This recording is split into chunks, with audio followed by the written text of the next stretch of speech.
guys, in our household, we absolutely love HelloFresh. It's America's #1 meal kit, and there's so many reasons why we love it. One, we're getting farm fresh produce that arrives to our door every week. That means I don't have to go to the grocery store, because not only am I getting these farm fresh items, but I'm getting all the ingredients to make wonderful meals for my family. They come in pre-packaged, pre-portioned, so that you're not having to do a bunch of measuring, and they have so many different menu items every week for you to choose from. The meals come together in about 30 minutes or less, and you have the flexibility that you need to customize your order online or in the app. Easily change your delivery day, food preferences, plan size, or skip a week whenever you need. We just got our new box delivered on Sunday. I was able to take it all out. I know we have a meal with, they're like boats, like there's stuffed zucchini boats. So I'm excited to try that with the kids. One, because Amar needs all the fiber in his diet possible. So HelloFresh is something that he absolutely loves. All my boys love. HelloFresh is about 72% cheaper than a restaurant meal for the same quality. And on average, people save over $65 a month when you order at HelloFresh instead of grocery shopping. I can tell you right now, we save way more than that. And we waste way less, because we have just what we need and not a bunch of extra that I'm going to forget about and have some broccoli staring at me and it's all brown. It's not even green no more because I done forgot about it. But not with HelloFresh. All right. So you don't have to take our word for it. You can go ahead and try it. You can get that. Try that HelloFresh. I'm trying to tell you. Okay, get that veggie that fit and wholesome, that family friendly, that gourmet options, all of it, all the variety. Go to HelloFresh.com/argue16. Argue16. And use code argue16. Argue16. For up to 16 free meals and 3 free gifts. Again, go to HelloFresh.com/argue16. Argue16. And use code argue16. Argue16. For up to 16 free meals and 3 free gifts. HelloFresh, America's #1 meal kit. Absolutely. What's up, everybody? What's happening, family? And welcome back to another episode of Is This Gonna Cause an Argument? My name is Angel Lakita Moore, also known as Angel Lakita Tanksley, also known as That Chick Angel. I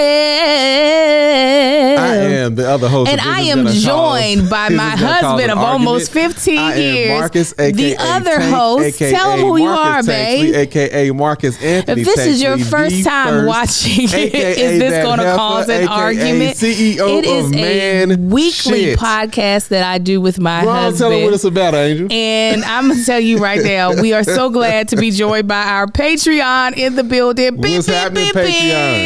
We call them our immediate family. Marcus so lovingly calls them heifers. These heifers over here.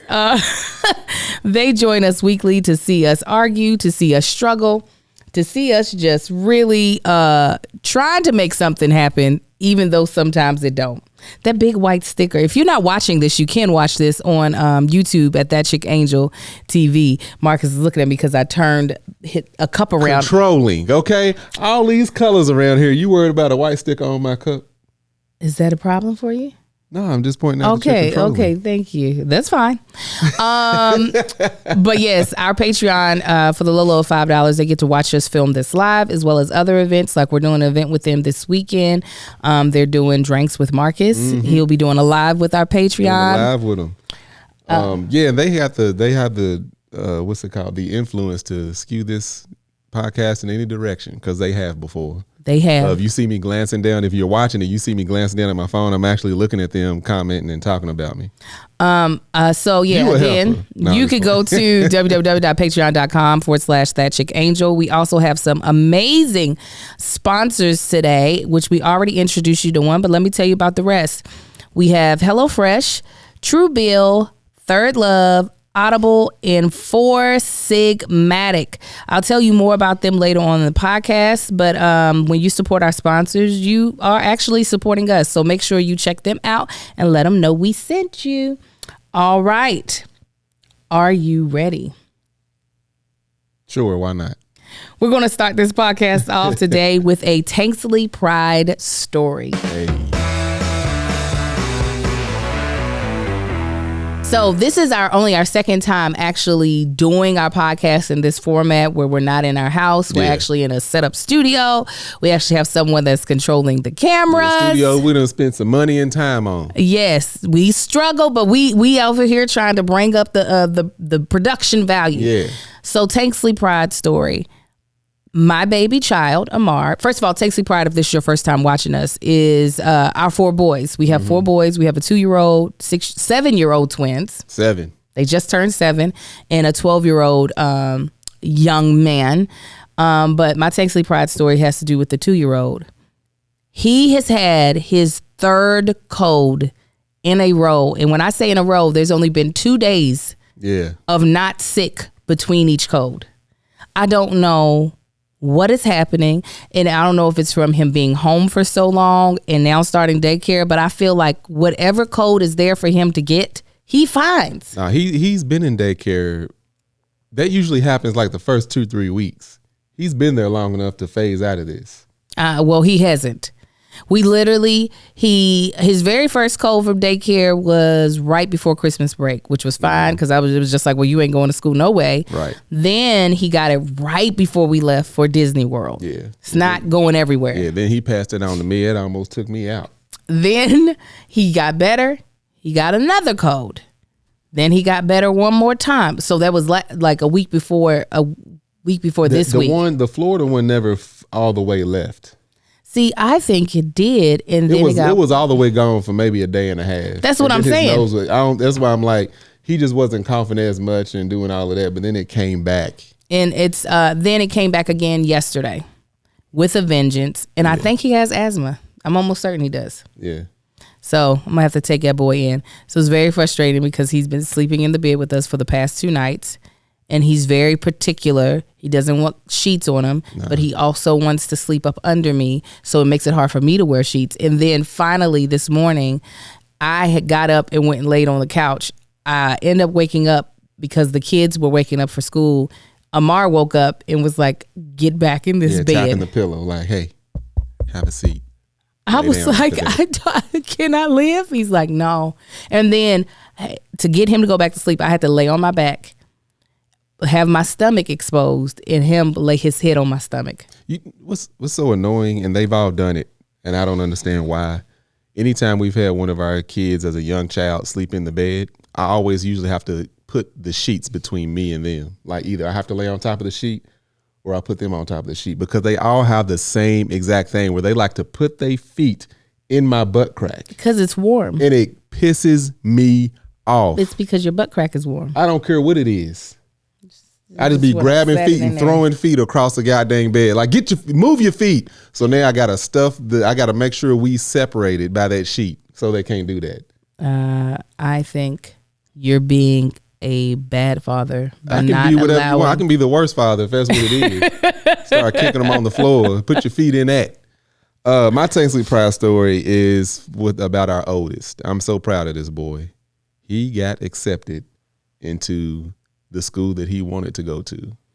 I didn't. The only reason why I didn't tell that is because I was going to let him tell Patreon, but you go ahead. Oh, well, Patreon, you hearing it here first.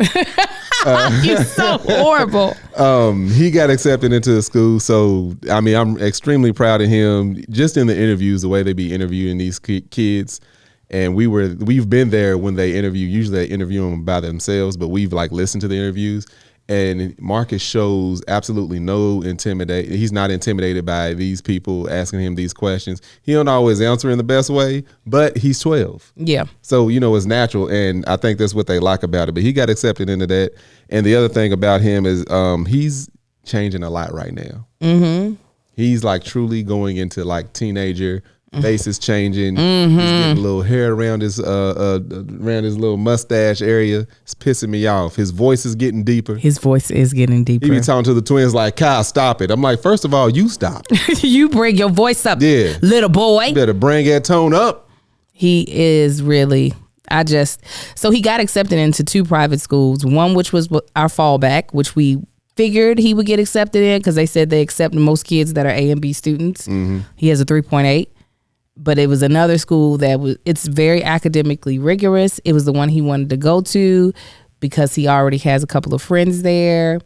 We toured it. He really liked it. It's not as diverse as what I would like, but I'm going to make sure he's in enough we extra. live a diverse life, so he'd be good. Yeah, we're going to put him in enough extracurricular activities where he'll be able to see people that look like him on a regular basis. So shout out to little Marcus, soon to be when his nickname becomes Tank. It will. Just know I'm a weep.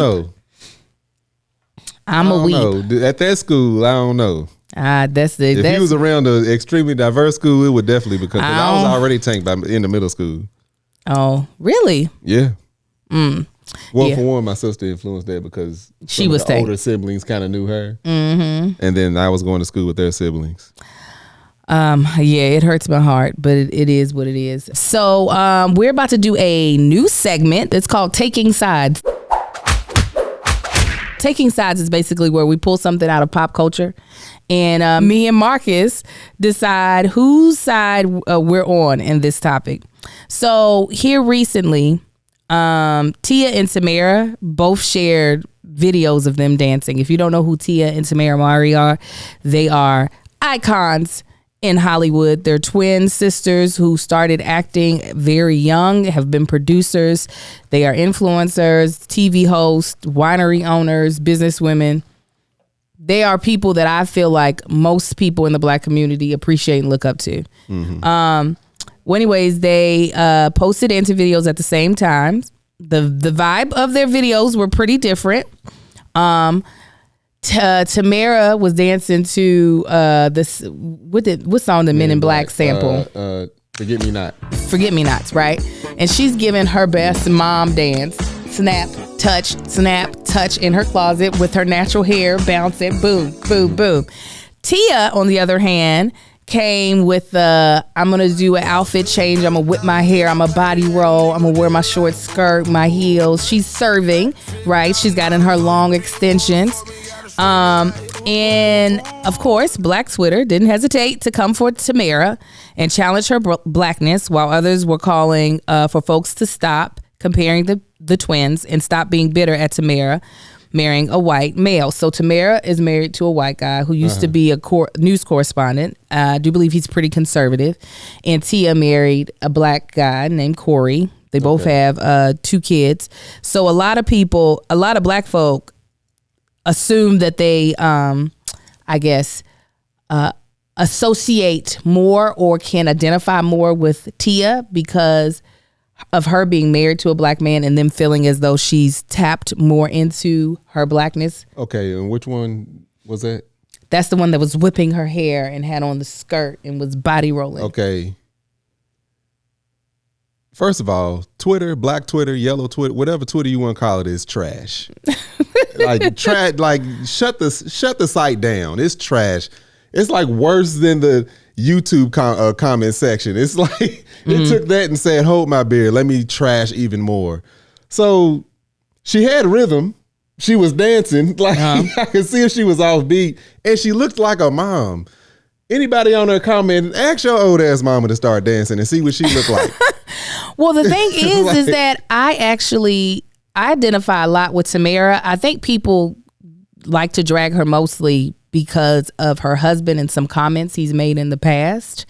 And I don't know if they think that because he's made comments that have not been agreeable to us, that she's just going to divorce this man or that she's going to call him out in public. But one thing I know for a fact is that there are certain people I'm never going to drag, and those are the people that I either have made babies with or people that I share blood with. I'm not going to do that for public consumption. Right. That's just not what I'm going to do. And I think a lot of people kind of distance themselves from Tamera. Not only did she marry somebody white, but then she didn't call out her husband for comments that he's made. Why if she does call him out, she ain't gonna call him out for them. Like, what's the point? That's pillow talk. That's when he get home. Like, hey, first of all, this ain't what you gonna do. She ain't gonna jump on Twitter for these trash people to tell him. Like, what is that? Right. I don't know. I actually probably identify more. I identify with what's Serena Venus husband? Ain't he white? Serena's women. Which one is the one that still be playing? Both of them be playing. Which one of the which Venus is and Serena? Which is one the shorter, thicker one?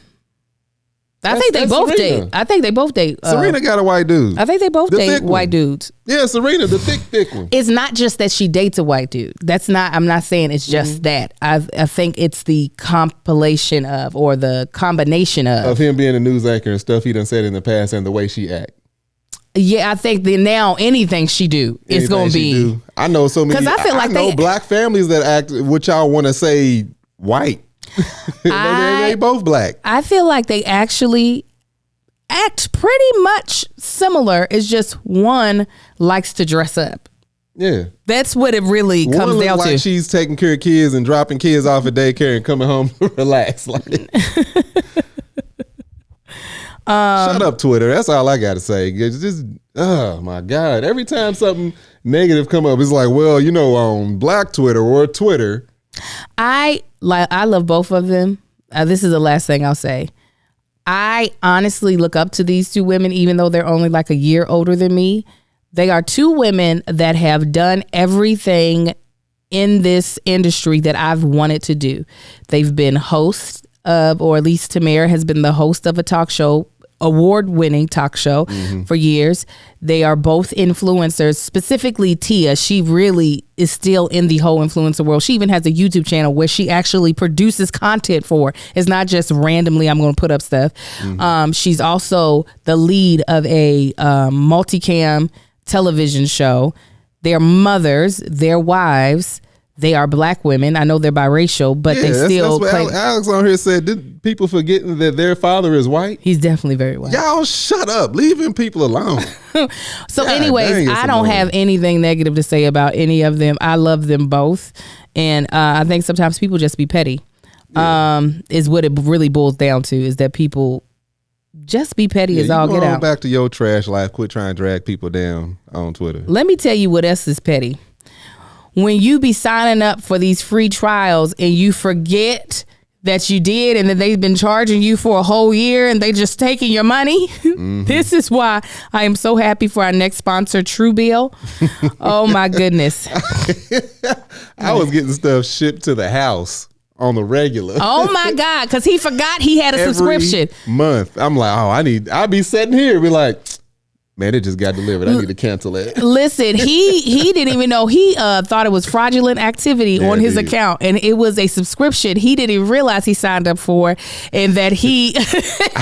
I didn't get suspicious till I looked back 3 months. I'm like, that's the same date every single month. Every single month.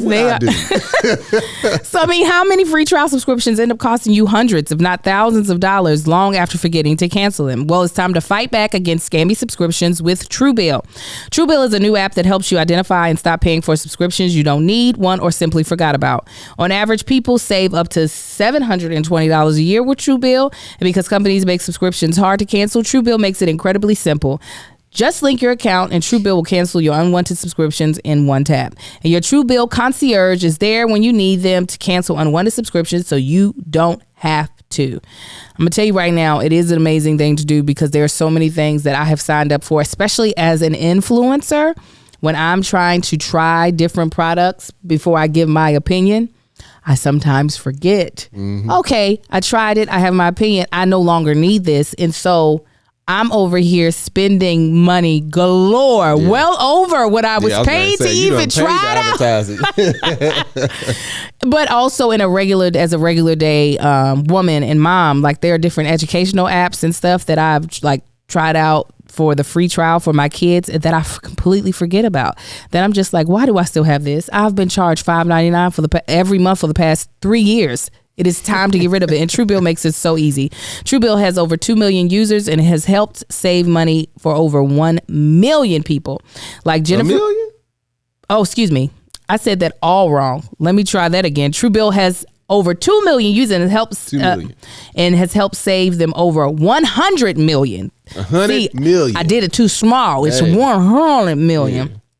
Fill that cup and let it overflow. So don't fall for subscription scams. Start canceling today at Truebill.com/argue. Argue. Go right now. Truebill.com/argue. Argue. It'll save you thousands a year. Truebill.com/argue. Argue.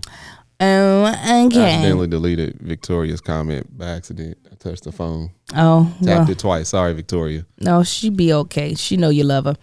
All right. So moving on. We love Tia and Tamara over here. So today's topic. Today's topic, we're discussing. We did a podcast a while ago called The 7 Myths of Marriage. And so we're going to bring that back, but we're going to talk about some myths around parenting. A lot of people out here have never been parents and think that they know what they're going to get into. Yeah. And then there are people who have been parents and don't realize that a lot of the things they did was just not right. Yeah, dead wrong. And I probably shouldn't say not right, but you know, it wasn't the way that it necessarily had to go. So we're going to see and try to debunk some of these. Here we go. Here's one of them. Your child is better able to learn things before they're 5. Oh, meaning they pick up on things quicker. Yes. I don't know if I think it's been like a proven fact. Like you learn more of the first 5 years of your life than you will the rest of your life. That's a myth. These are myths. That's a myth? Yeah. What is it, about 10? Because motor skills, learning to walk, learning to talk, colors. The fact of the matter is basically what this is saying is that if you have a natural talent, mm-hmm. you don't need to start learning before the age of 5 or 3. Like that's what when people are like, oh, I want my child to be like a ballet dancer, and they put them in ballet and yes, they're going to be more than likely better than the average person coming into it. But like if you take like Misty Copeland, your favorite woman of all time. Ain't my favorite woman of all time. You are. I better be. You better keep your mouth shut. She didn't start dancing until she was like a preteen or teenager. See, I wasn't looking at it on that level. I was thinking like brain development and all of that. Yeah, but like obviously, yes, learning as young as possible is. Yeah, no, I wouldn't look. So I do agree with you because it's like me with me playing basketball. I didn't start playing basketball until I was in middle school. And if I didn't have the knee injury and didn't lose love for it, I would have got extremely well by high school or by the end of high school. I was just watching my nephew Terrence's highlight reel. It is really good. I got to show it to you. Okay. Number 2, holding your baby too much spoils them. I don't know what they mean by spoiled because I think it does. How could it not? They get used to being held. It says this article already lost. And if you're wondering where this article is, it's on bestlifeonline.com. It says, worried that all the time spent holding and snuggling with your adorable newborn is going to make them a difficult or downright spoiled child. Okay, so they're saying that holding them does not make them a spoiled child, but holding them will make them a baby that don't want to be put down. Exactly. I had one of my cousins, she's like the age of most aunts would be to me. Mm-hmm. But her son had his girlfriend had a baby. Anyway, whenever she had him, anytime he took naps and people came over, she was like, no, keep talking loud because I want him to get used to sleeping around loud noises. All the sound. And then, of course, my mom will go over, my mom is the queen of hold. She's the goddess of putting babies to sleep and holding them. Mm-hmm. She would never let my mama hold him. It's like, no, because when you leave, he's going to continue to want it. And that boy was, as a baby, he was extremely independent. Like you could just put him down, he would go to sleep. He didn't need a whole bunch of people holding him. So on that, I'm like, no, but holding him as a child makes him spoiled, or holding him as a baby makes him spoiled. I don't think it's, no. I just think it does get the baby, sorry if you're watching. We have motion sensor lights. We ain't moving enough. We are definitely not moving enough at all. Real quick, Maya, have you been switching back and forth with the cameras? Okay, I wasn't sure if it was coming through on this. Can y'all see the cameras when they're switching? Because I feel like it's been on the wide this entire time. No, I thought I saw you a saw switch. It? Okay. Y'all let us know in the comments if y'all been seeing. See, y'all getting the behind the scenes sneak peek. Okay, perfect. No, some said no, some said yes. Yeah, people are just seeing. Can we do a little quick switch through? Let's see, from 1, 2, and 3. I could have swore I saw a switch. I saw it at the beginning, but I hadn't seen it in a while. It's where I know I have a delay for a little bit. Yeah, it just switched to you. Okay, it's been switching. Okay. Yeah. No, they all can see it now. They're just saying they don't see it often. Okay. Maya's like, all right, watch this. Yeah, y'all gonna be having epileptic seizures over there. All right, next one. Every bad behavior requires strong consequences. No, I could definitely believe that this is a myth. It's hard. I'm saying no, it don't mean yes, a myth. It's hard, definitely, to figure out which ones deserve the consequences. Because, okay, so there's this whole thing. You've heard of gentle parenting? This whole thing that's happening right now. Have you heard of that? I feel like I've been seeing gentle parenting. Gentle parenting. Like it doesn't work. That's how we see. I know some people that got some kids, and I'm like, whoo, I couldn't do it. So I'm going to give you a brief definition of gentle parenting. Gentle parenting is a parenting approach that encourages a partnership between you and your child to make choices based on an internal willingness instead of external pressures. So with gentle parenting, I think everybody focuses on you don't yell at your child and you don't spank your child, like as if that's the whole entire that's not the entire encompassing of gentle parenting. There's like a lot of other parts to it, but we don't gentle parent at all. I am gentler than what I possibly was in the past. You know, I'm definitely trying not to yell as much, but it be happening. I be trying not to tear my kids down, but sometimes it be happening. No, just getting out of the house in the morning. I've tried the gentle approach. I'm like, I know y'all, it's early. I know your brains ain't working fully all the way, but y'all need to make sure y'all get in bed so y'all can move well in the morning. We can get up out of this house because by, 6:30, I'm leaving. Okay. And you're leaving with me. Tried that a couple times. Now it's straight up Coach Carter. They still, but the thing is that the result, no, the result is the same. But we same. leave on time. Because I told him, I said, I don't care if you ate. I don't care if you fixed your lunch. I don't even care if you're dressed all the way. We're leaving at 6:30.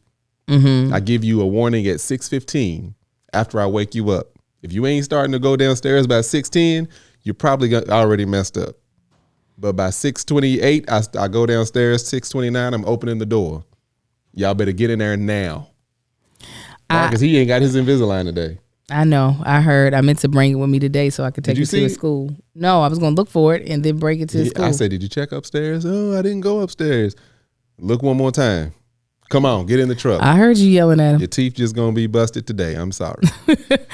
I definitely am trying to pick and choose when I feel like there should be a consequence that is significant for certain actions. For the most part, our kids are even Amar, even though he don't listen, that's his biggest thing. Amar he just don't listen. Our kids are very well behaved. Yeah, I was going to say we don't have a lot of quote unquote disciplinary actions that need to happen because they pretty other than saying the wrong thing or picking on each other sometimes, just being brothers. The biggest thing they do is they forget to do what we told them to do. Yeah. That's their biggest. Yeah. It's, we told you to do something. Oh, I forgot. I could literally say to Kai, okay, you can go downstairs and eat. Please clean up after you eat. I come down. Everything is still sitting on the table. It doesn't matter. Just didn't eat and smeared the food on the table. It's like it doesn't matter how many times I tell him. It doesn't matter how many times I tell him to flush the toilet, wipe the toilet off. It's going to be a disgusting gas station urinal in their bathroom. That bathroom. It's disgusting. I'm gonna break out the pressure washer. First of all, we need a better light in there so they can see the pee. I need to replace some lights in the bathroom. Because right now the everything just looks like pee because the light is so yellow. Go ahead. No, I don't know which one. I told them to close all the blinds downstairs. This was like Saturday or Sunday. Marcus. And it was Marcus. And I didn't get mad or nothing. I just came downstairs and probably a third of the blinds were still open. Mm-hmm. And I was like, "You had one job." He looked at me. He said, "What?" I said, "I asked you to do one thing." He just dropped his head. He even had to laugh to himself. I'm like, "What were you doing to right to forget to close like you one after another? Just walk around and close them." I also think for me, what I've been trying to do is figure out what is different. Like, is it that it's not that they're not capable, but what I'm trying to remind myself is that my kids actually like to make me happy.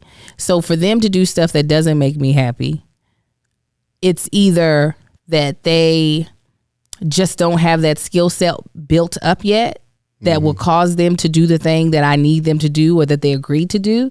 So I'm trying to remember that. So like, that's the reason why me and Marcus have two different approaches to waking them up in the morning.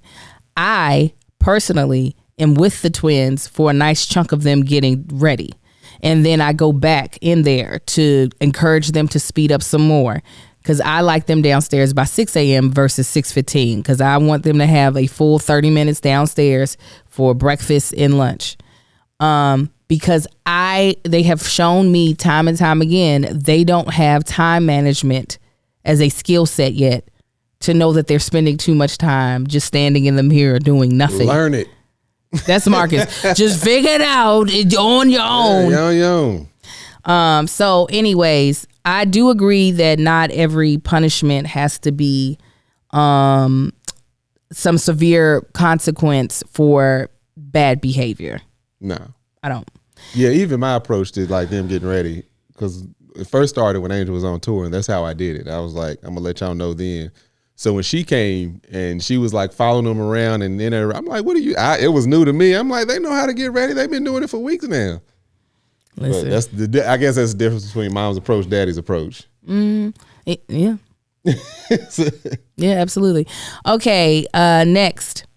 Oh, because you realized that, no, I was there when you had to start taking the twins to school. You remember they didn't go to school until November. Yeah. Yeah, so I was a part of the first couple of times. No, the first couple of times you were gone. Like that week. Okay. I thought you were gone that week. No. Yeah, you were. You were gone though, like the first, because I remember you. I was gone the first day of times. School.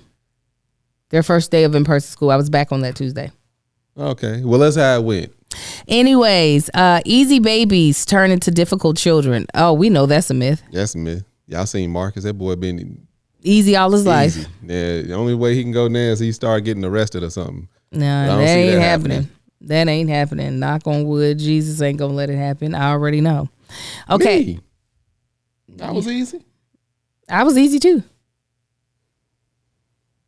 I was my mother's easiest child. Oh, Lord, no. Shut up. Babies only cry because they're tired, hungry, sick, or injured. Yeah, that's a lie. It says, well, it's nice to believe that there's a magical checklist of things that might be making your baby cry. That's rarely the case. Babies will cry randomly over a lot of different things, and a lot of the time you can't find out why they're crying. Sometimes they just cry for no reason that you can really explain. Yeah.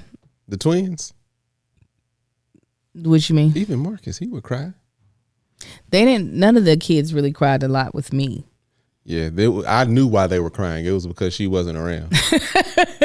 Simple as that. My kids were quiet with me. If they could be in my lap or be around me, be around the breast milk. She'd come in, wonder why I'm like frustrated and annoyed. But what's wrong? I'm like, this fool stopped crying 15 seconds ago when you hit the corner of the street. He could smell me. Yeah. He knew that. He felt that energy. All right, she's coming. I know I've been going for 3.5 hours, but I'm going to kick back now. And he was hoping that you would go join him in conversation. Yeah, I was about to join him in crying. Like, you sit in here and cry. I'm going to go out back. Well, listen, we're going to take a pause for a call to talk about our next two sponsors. First of them being Third Love. Oh, and I love them first, okay? They might be called Third Love, but I am in love with them. Third Love is just, when you like put on like your favorite shoe and you don't have to like break it in, it just fits your foot like a glove. That is how Third Love's clothing and undergarments fit your body. Mm-hmm. I'm telling you, I have a bunch of their loungewear right now. And y'all know I recently had a surgery, so I had to get specific undergarments for it. And Third Love was where I went to, because the comfort, the feel, the fabrics feel so soft, so luxurious. Okay. And then the underwear, same thing. It feels like you're just putting on a second layer of very soft skin on your body. They also have this 24/7 t-shirt bra that is designed to fit and form your body, because every detail has been made with the ultimate comfort in hand. It's ultra thin. It has memory foam cups to give your boobs the everyday comfort and support. They have luxe straps that never slip, and it's so smoothing it looks invisible no matter what you wear. It's available in A cup all the way to I, including Third Love's exclusive half cups, which is great because a lot of people don't fit perfectly within a cup. So Third Love has especially when your breasts are two different sizes. Sometimes you need to split the difference. Third Love is like, we got these half cups. Mm-hmm. What's great is that they have this amazing fitting room where you take the fitting room quiz and they help you find your right size, because there are so many women out there that actually don't wear. It's about 80%. They're wearing the wrong bra size. What I love about them is that the touch, the feel. It's really... it's hard for me to describe it other than it's just super soft. It does feel like you're doing something really luxurious for yourself with a Third Love undergarments or their loungewear. The loungewear is just, you talk about loose booty, jiggle booty. It's them loose, like they don't hug you too tight, or they don't constrict you. But it do make you feel real sexy at the same time. I'm just going to be honest about it. Third Love, they want you to love your fit, guaranteed. If not, exchange and returns are free for 60 days. And the Third Love team of expert fit stylists are available to answer all of your questions. They have helped 18 million people find their true bra size. They also are the largest donor of undergarments in the United States, partnering with organizations across the U.S. Third Love has donated over $40 million over $40 million worth of bras to help women in need. So here's what we want you to do. Feeling is believing. Give your boobs the 24/7 comfort and support they deserve. Upgrade your bra today and get 20% off your first order today at thirdlove.com/argue. Argue. That's 20% off at thirdlove.com/argue. Argue. Now, our next sponsor, if you all are into listening to books, if you're into listening to podcasts, if you want to be able to get into some of the best like celebrity driven or renowned expert type of content, where you want to be is with Audible. Audible is basically audio entertainment in one app. So you can always find the best of everything. There are so many really good books coming out right now, or that have just been released, that a lot of people, don't have time to sit down and read it. If you live in LA or a busy city like us, where you're in traffic a lot of times, you want to be able to listen to a book through audio. Well, Audible has all the bestsellers. The book that you thinking about, they got it. Whichever book is in your mind, they are going to have it. They also have really great podcasts, and they have a lot of celebrity-driven content that you're not going to be able to get anywhere else. They have a bunch of Audible originals that you'll be able to get. You can download or stream any of those titles anytime you want. Members get full access to a growing selection, okay? So you're going to get those audiobooks as well. And the Audible app makes it easy to listen anytime, anywhere, while traveling, working out, walking, getting chores done. You decide, okay? New members can try Audible for free for 30 days, okay? Again, that's where I am checking out Will Smith's memoir. It's a book that I've been really wanting to read, but again, because of my life being so crazy, I'm like, you just gonna have to talk to me. And what I have been told, because I'm still getting into it, is that the audio version of the book, there's like sound effects. They add even more like entertainment to it, so you're really getting like audio entertainment for real. So, 2022 is all about celebrating our newfound self-awareness and making positive changes. So Audible is also a place where you can do soul searching, get inspired, work towards new goals, unwind, or just simply be entertained. So this is what we want you to do. Visit audible.com/argue or text argue to 500-500. Again, visit audible.com/argue or text argue to 500-500 and get 30 days for free as a new Audible member. And we thank Audible for sponsoring today's podcast. Thank you, Audible. Okay, so let's get back to these myths.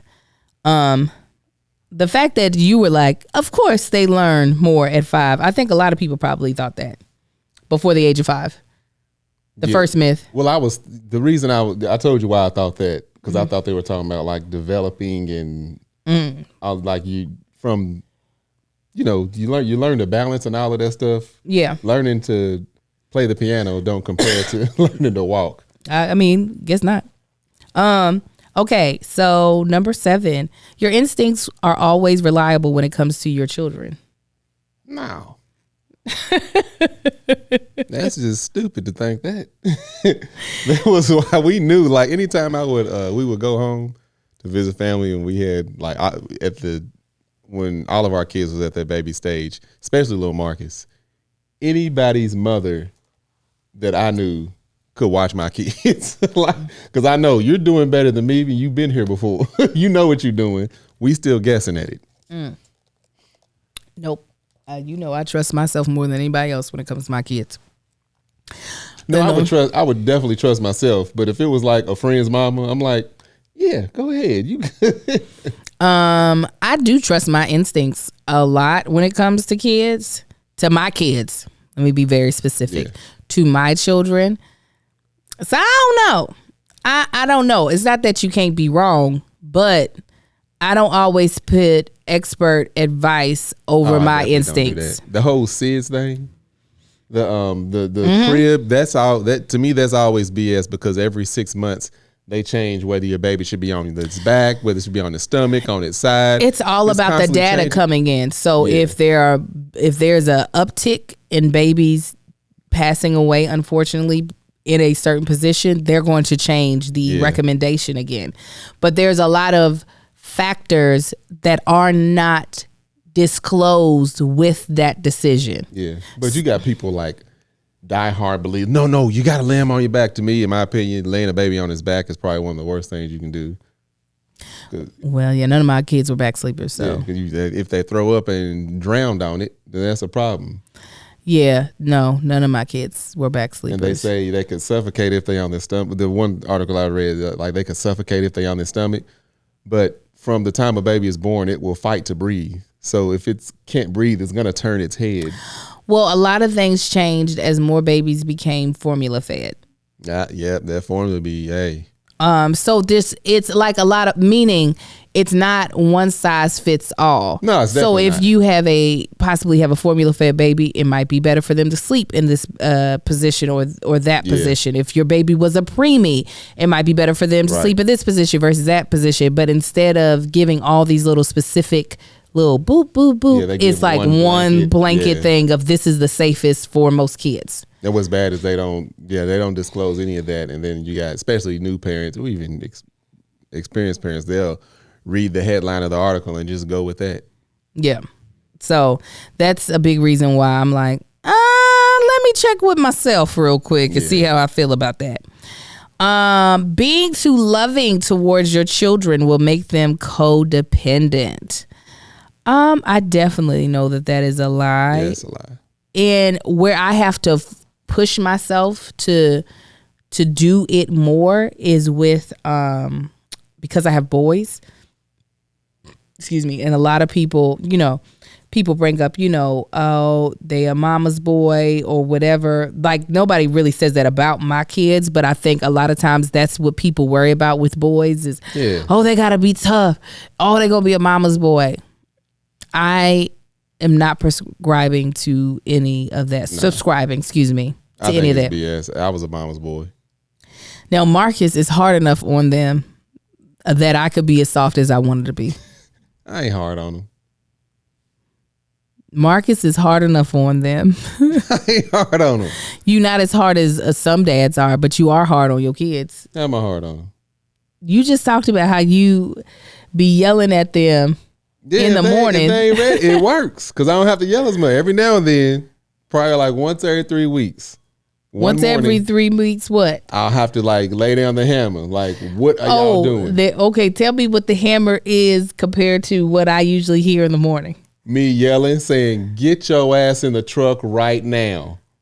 And you think that happens only once every 3 weeks? Yeah. Actually, there's only one time I had to blow up at them. That's that day. That time I went downstairs. It was almost time to go, and they were still pouring cereal. Yeah, that was just last week. Yeah, that's the only time I've ever had to blow up at them like that. Then they get in the truck, and none of them got masks, and I had to have a talk with them on the way. A very calm talk. Hey, look, you hard on the boys. I'm hard. I might be hard compared to you. Yeah, I said you're not as hard as what some dads can be.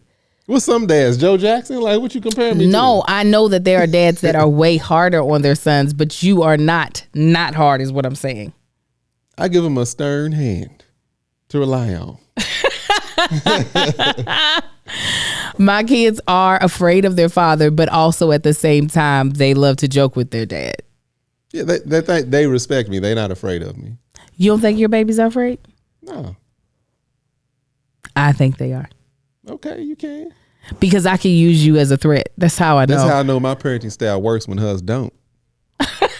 She'll tell me, y'all do this, y'all do that. It ain't working. I'm going to tell you that. No. Don't use me. Use you. Now listen, they know if mama didn't have enough, mama takes everything. She'll take away it all. Taking nothing. Yes, I will. I'll take away all the things.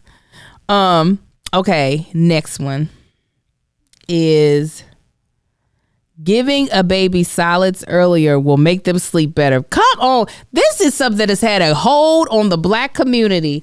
They're like, oh, your baby ain't sleeping. Give them a bottle full of oatmeal. Yeah, give them some itis. Make them go sleep. Give this little 2-month-old baby that can't hold up his head a bottle of what's the white man on the front of Quaker Oats? Yeah. Oatmeal in their bottle or some thick grits like cereal and they'll sleep. No, the baby's put some gravy in that bottle. Let that baby go sleep. Their butthole is going to turn inside out is what's going to happen because their body shouldn't be processing it. That is when I tell you it's so hard for me to hold my tongue when my friends like parents or grandparents do that. It makes my skin. I never heard that before. Oh my God.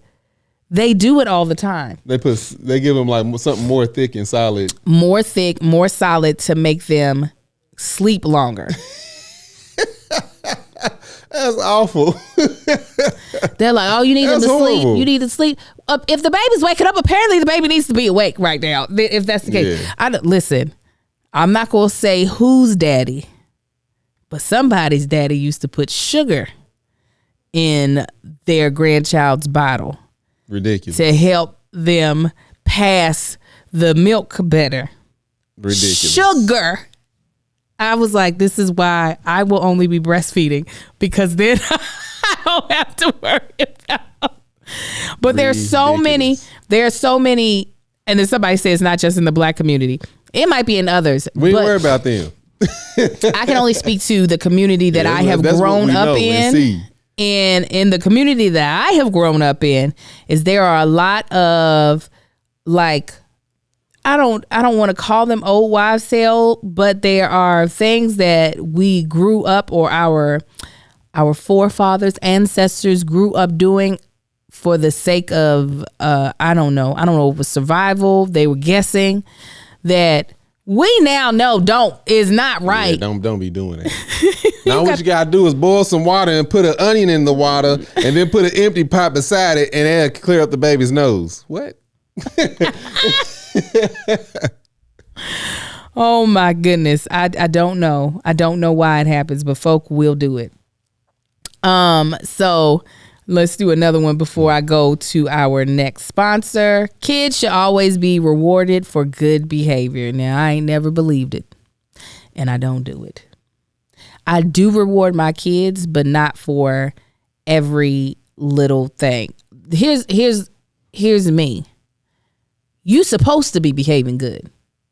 So that's my standard, right? Yeah. Like, so it's when you go beyond. Yeah, go exceedingly above and beyond what you were supposed to do. Hey, now we talking. Right. Like, the kids come tell me, hey, Daddy, we cleaned our room. Good. That's what you were supposed to do. Good job. I'm glad y'all did that. I go on about my business.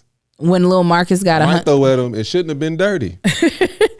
When little Marcus got 100% on his math test, I said, okay, I'm going to get everybody ice cream, because I don't expect perfection. And he gave us a perfect score. He actually got an A+, so he did some extra credit too. He got everything right and did some extra.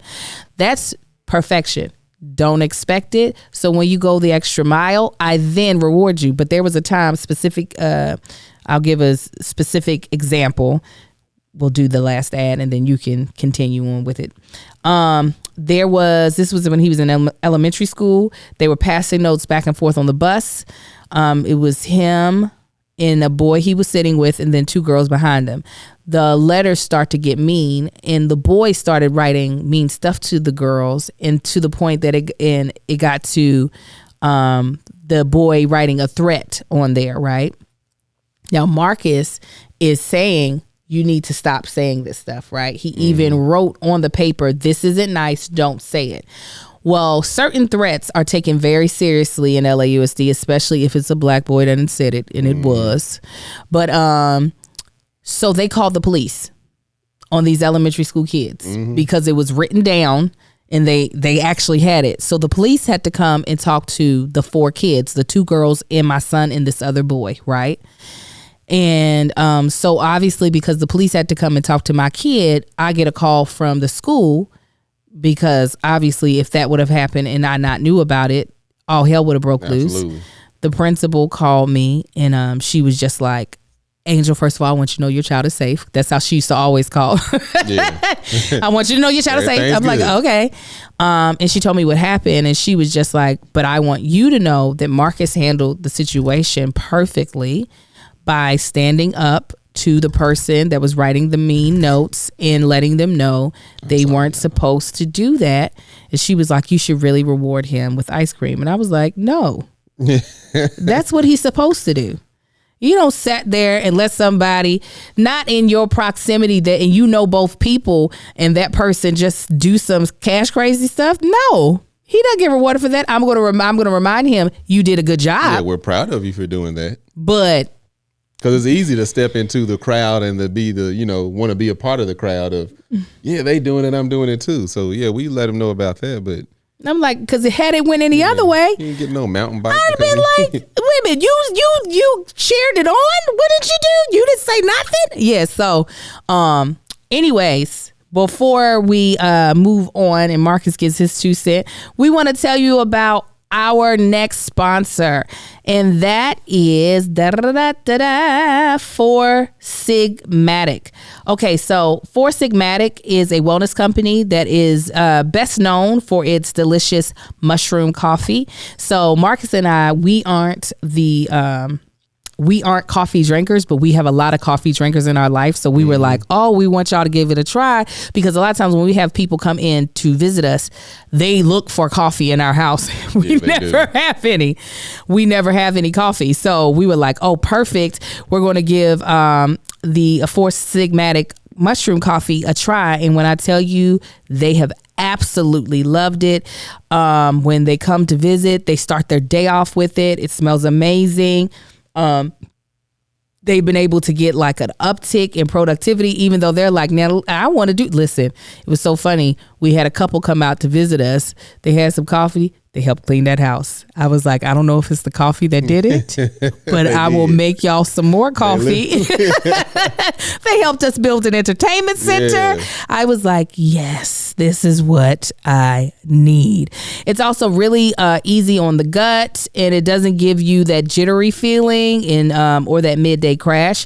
Now, what I specifically like about it, and the reason why I wanted to work with this brand, is that it's organic and plant-based. So every single batch is third-party tested, lab tested to ensure purity and safety. So you know you're getting the highest quality of coffee and mushrooms possible. And I tasted it, and it does not taste like mushrooms, because I was like, now this, you know, when you first hear it, you're like, now what are you saying we gonna do? Mushrooms and coffee? But it does not taste like mushrooms at all. It will taste like coffee. It has a dark, nutty taste, and our guests loved it. It has a 20,000 5-star reviews, and best of all, Four Sigmatic backs their product with 100% money back guarantee. Love every sip or get your money back. We've worked out an exclusive offer with Four Sigmatic on their best-selling mushroom coffee, but this is just for Is This Going to Cause an Argument listeners. Get up to 40% off on mushroom coffee bundles. To claim this deal, you must go to foursigmatic.com/argue. This offer is only for Is This Going to Cause an Argument listeners, and it's not available on their regular website. So if you just go over there, you ain't going to get this deal, okay? You'll save up to 40% and get free shipping. So go right now to foursigmatic.com/argue and fill your mornings with some delicious mushroom coffee. Okay, so go ahead with we were on the reward one. No, we will reward above and beyond. But every single good deed, like you said, you're supposed to be a good person in general. Yeah, it's the standard. Yeah. Now I know as a kid, you know, they enjoy the reward of just us saying, "Good job! Oh, I'm proud of you." So that's a big enough reward. But it's some big extravagant confetti and all of that. Nah, we ain't. Come on now. No, that ain't happening. Number 11.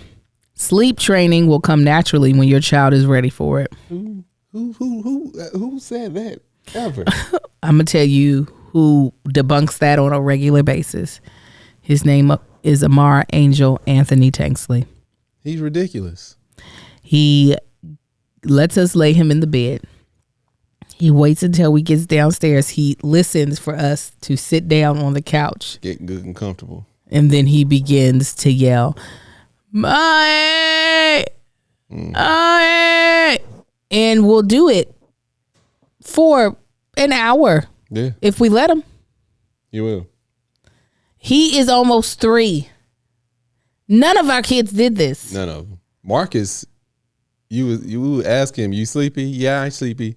"All right, go night. He would go lay in the bed and go to sleep. Yes. Amar acts like we broke up with him. Yeah. When we say it's time to go to bed. He does. He acts like, you know what? Justine. He loses his mind. He will stand there because I had to put one of the little locks on the door because we would lay him down, and at night we would lay him down and like go to our bedroom and downstairs, and you would turn around, he'd be standing behind you. Oh yeah. So it was like a horror film. So I put one of the little locks on the door that I had to put on the pantry. Like you can't close it. The door stays open like 3-4 inches. You can't close it or open it. you have to undo the latch at the top in order to open. So we got one of those. So he'll just stand up there and peek through the crack in the door and yell for one of us. And I don't know. When I go up there and lay him down, I'll pick him up, hold him a little bit, rub his back. He'll get, eventually I'll feel his body go limp a little bit, meaning he's comfortable. That's when I'll lay him down, say night-night. He say night-night. He'll crawl up. Sometimes he goes to sleep. Sometimes he'll wait till I get back downstairs. He'll wait like 5 minutes. Then he'll do the Daddy. I'm like, this boy. I say, get in that bed. She does. That's what it's like yelling at that squirrel taking fruit out the tree at times. Get out of that tree, squirrel. And she said, like, get in that bed. Yeah, that's going to help. I get in that bed. He does. He walks backwards, lays in the bed. And I say, now, don't you get out. Don't you do it. And then he gets right about that bed. Like, don't you be black. What he wants me to do is to lay my head at his feet and go to sleep with him. I'm not doing it, though. I did it twice.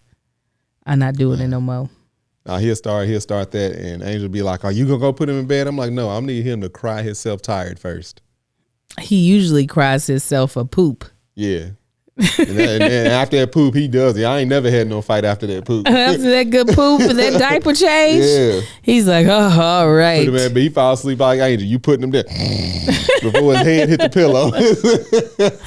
We're trying melatonin gummies. Yeah, we got some for me too. Yeah, both him. He like his daddy fighting sleep. I don't fight it. It just don't be coming to me. I just can't even. It is so much. Okay, let's do one more and then we'll move to the last segment. The last segment. Let me see, because there's like 6 more, but I want to see which one is the best. Okay, this is a good one. Let me tell you about Mar real quick. He's got these cars and trucks and buses and stuff. He'll walk around. One night he was crying. I went up there. He was still in the bed, actually. Mm-hmm. He's like, I don't want it. He didn't want his toys in his hands. So I then took his toys and put them down beside the crib. He wanted them out that room. He didn't want them in the room with him. Yeah, he's being a jerk. He is like a jerk. Somebody. He ain't being one. Okay, number 15. What's 15? Spanking teaches kids discipline. This is what this article says. Spare the rod, spoil the child, not according to the experts. And in fact, spanking can have dire consequences. There have been some decent studies that have shown spanking teaches kids to be more violent and teaches kids to hit more. Man, it's hard sometimes, but these studies really have reinforced that spanking just teaches more violence for kids. In fact, according to the 2017 study published in the Journal of Pediatrics, there's a significant link between receiving spankings in childhood and becoming a predator of domestic violence later in life. I'm like, we don't be beating each other. Our parents whooped our ass. I tell you what spanking prevents: school shootings. Oh, well, listen. I mean, listen. That could be the case. I don't know. I ain't gonna say. I don't know. I ain't gonna say if I know whether or not has a like. Link. It ain't like our kids. I tell you what, Kai. The last time was that Kai? That was Kai. The last time I spanked him, he was probably around Amar's age. He had taken. I didn't even know what he was doing. You know, they were quiet, and that's why I'm like, that's when you need to worry. He had taken a paper clip and put it in the hot side of an outlet of a socket in the wall. And I walked into the room and I just saw him down by the outlet. So I was like, no, get away from there. And he stood up and I saw what he had. And it like terrified me. Like my heart stopped, my stomach dropped. It terrified me. Mm-hmm. And I was like, no. And I pulled him away and it's all happened really quick within seconds. I was going to be like, first I said, don't do that. But I'm like, no, he needs a reminder that this is really bad because this ain't don't do it no more, baby. And then he accidentally do it again because he's at the age to where the little plug, the little things you put in the out, they just pull those out. So that time I had to spank him. And I was like, no, because I needed that reminder. That's like a kid running into the street and if they almost do it repeatedly, in my opinion, that's not something you can talk a kid out of. They need that quick reminder of, oh no, the last time I did that, this happened. Not my dad talked to me the last time it happened. No. I tapped him a couple times. He cried, and I was like, "You cannot do this." He's a little older than Amar because he actually understood. He understood what I was saying to him. I was like, "No, this will hurt you really, really bad." Okay. He was like, "Okay, never happened again." There was another one where he was about to run out to the street, and I yelled like, "No, hey!" And I needed that reminder of him getting terrified before it, because that's like a jerk reaction, like, oh yeah, let me not do that no more. Some things you can't. People say, oh, I've always just talked to my kids. Maybe with your kids it worked. With mine, it don't work. It don't work like that. Some things I feel need that true reminder. I remember doing things as a kid, and look, when I got spanked, I can look back now and say, yep, I needed that. Wasn't no talking gonna be like, hey, no, Marcus, no, I needed my ass whooped that time. I ain't even good at spankings no more. I can't even get a good angle to hit the butt. That's how often I don't spank anymore. I'll tap Amar's hands or legs very rarely, even though, Lord have mercy, he's the worst behaved child that I have.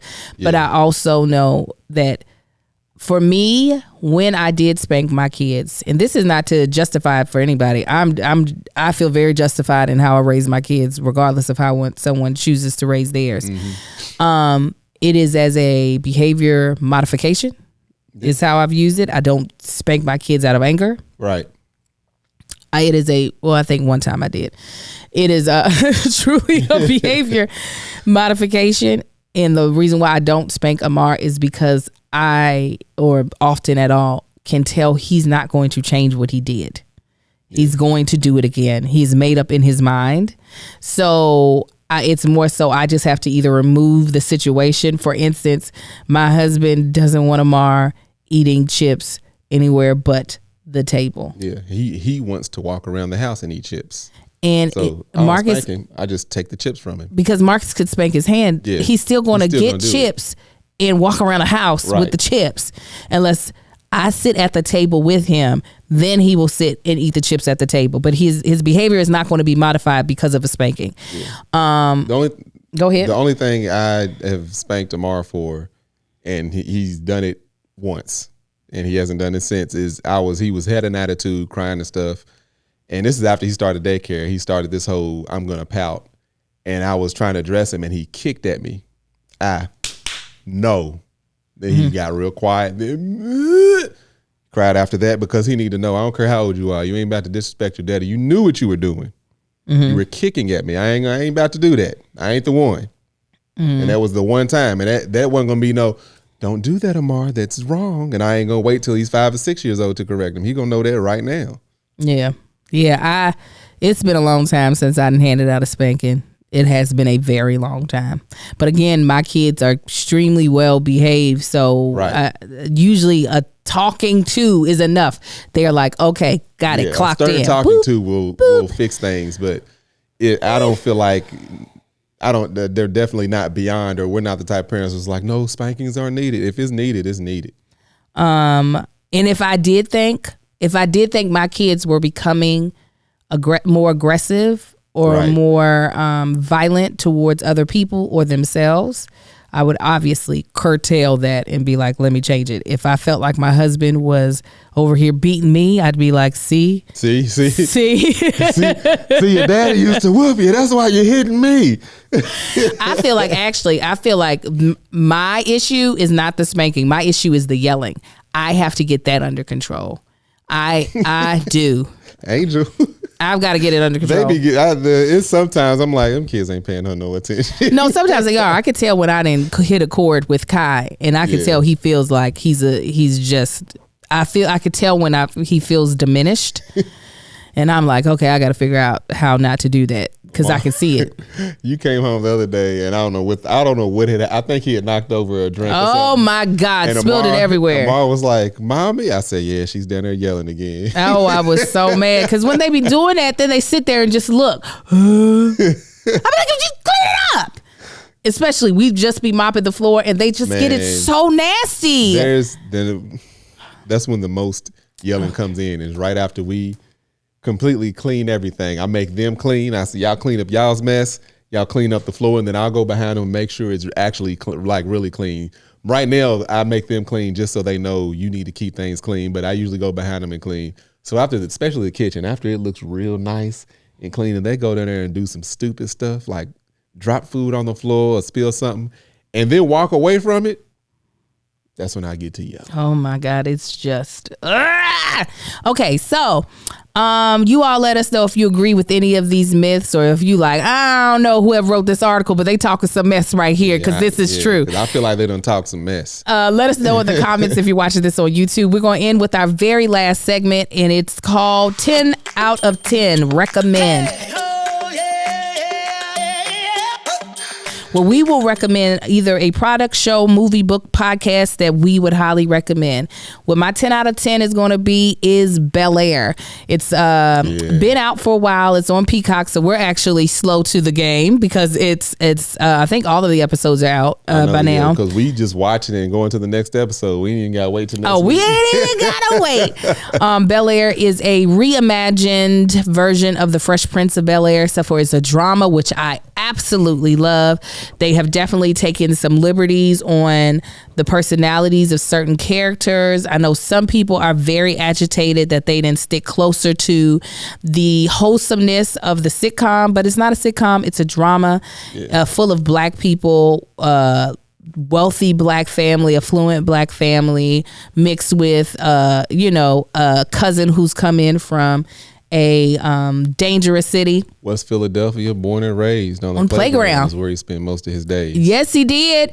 I love the cast. Actors that I have barely seen, and some actors that are like coming back into the fold that we hadn't seen on a lot. I love the Aunt Viv actress. She's great. Actually, I really do. Everybody, Jeffrey's character, that actor, so good. I love. Yeah. Thing is, I love watching shows like that where you don't recognize people, and they're good. Yeah, because that makes you don't have to remove anything from the person.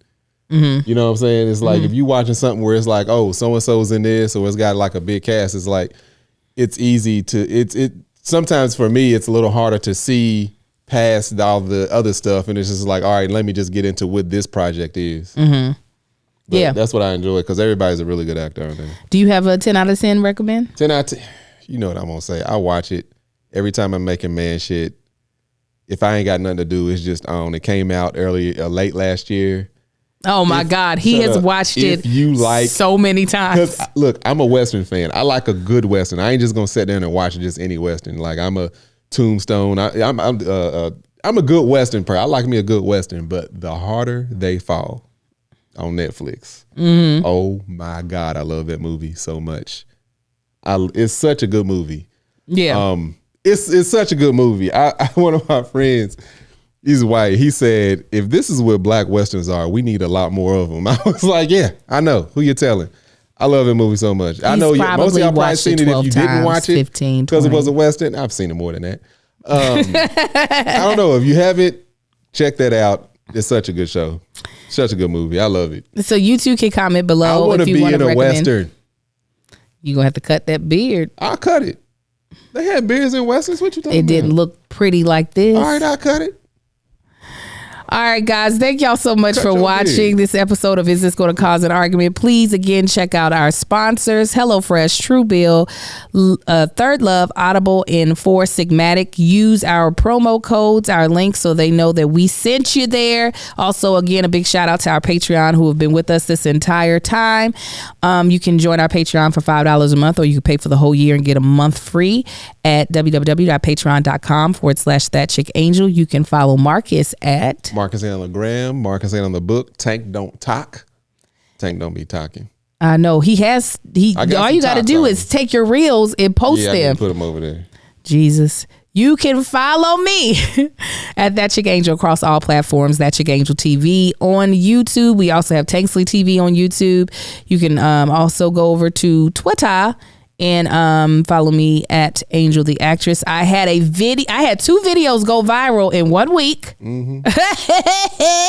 One on Instagrams and then one on TikTok that has almost TikTok that almost has 3 million views.